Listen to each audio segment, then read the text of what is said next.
For 130 years, Donner Pass has served as an important link across the Sierras. In the early 1990s, it was still owned by the Southern Pacific Railroad, but it wouldn't be long before the Union Pacific bought it out and made it part of their network. Does this rendition of the famous pass work in Railworks? We'll put it to the test at the Railyard.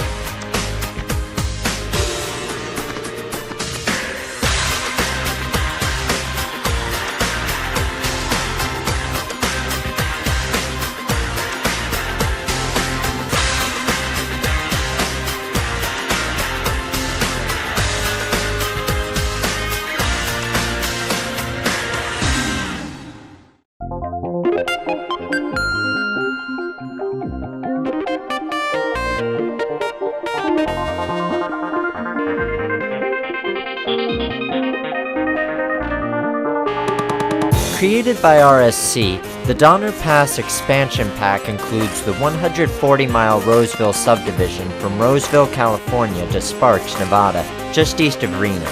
A drive across the line takes upwards of 5 hours due to the nature of the grade.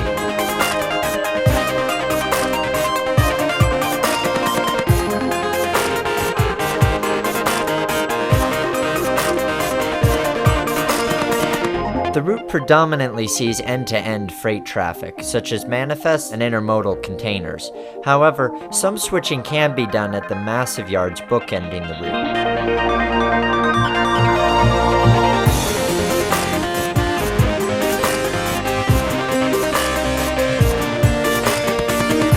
The route has some nice vegetation lining the tracks, and the distant mountains really give the route depth. Also, as you know, Donner Pass is home to some harsh winters, and these are recreated well in the sim. As your train drives through the snow, it actually blows it to the side.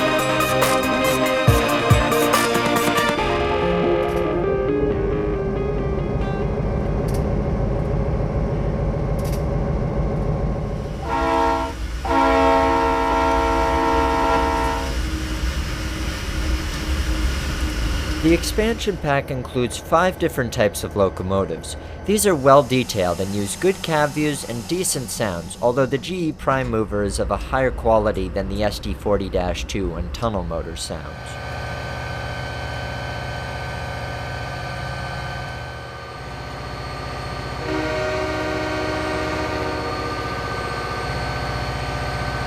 It is worth noting, though, that the wheels on a couple of the locomotives sink into the track, and the horns that are used aren't accurate for Southern Pacific.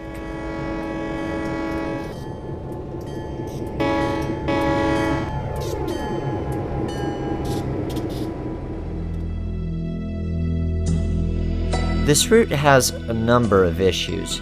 Some of these are relatively small. For example, there are grade crossings where the tracks overlap the roads.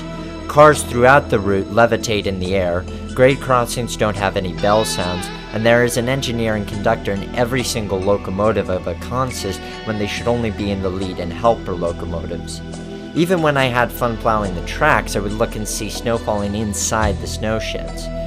The route has more little problems like these that I could cover here, but there are even bigger issues to worry about.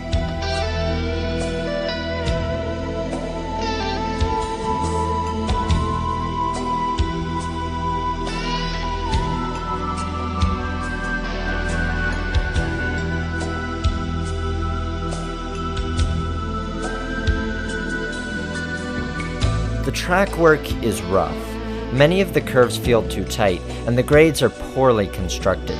The track goes back and forth from flat to a 2.3% grade in one track piece at regular intervals. The grades should have nuance changes in between, and the tracks should rarely be perfectly flat on the pass. In addition, some of the locations on the route just don't look like the real thing.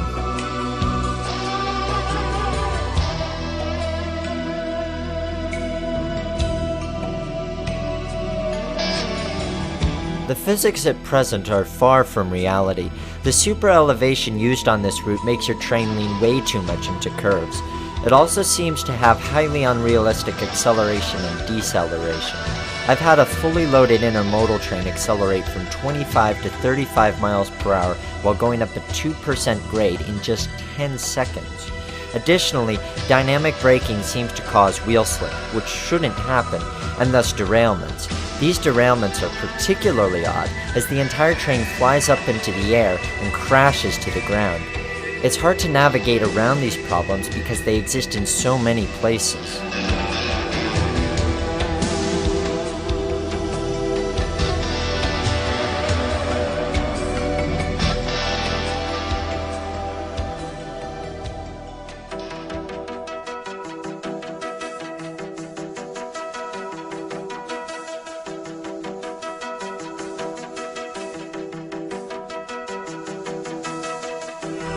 On top of this, the route requires an extremely high-end computer, but even with my computer's quad-core processor and high-end graphics card, the frame rate still dipped to as low as 12 frames per second in the yards when playing activities. Ultimately, these problems greatly affect the quality of the experience driving this line. For now, and for the first time ever, I cannot, in good conscience, give Donner Pass by RSC my seal of approval. RSC has told me that patches and updates will be developed for the future, and I hope that that's the case. Beneath these problems, I see a good route waiting to emerge, but at this point, its future remains to be seen.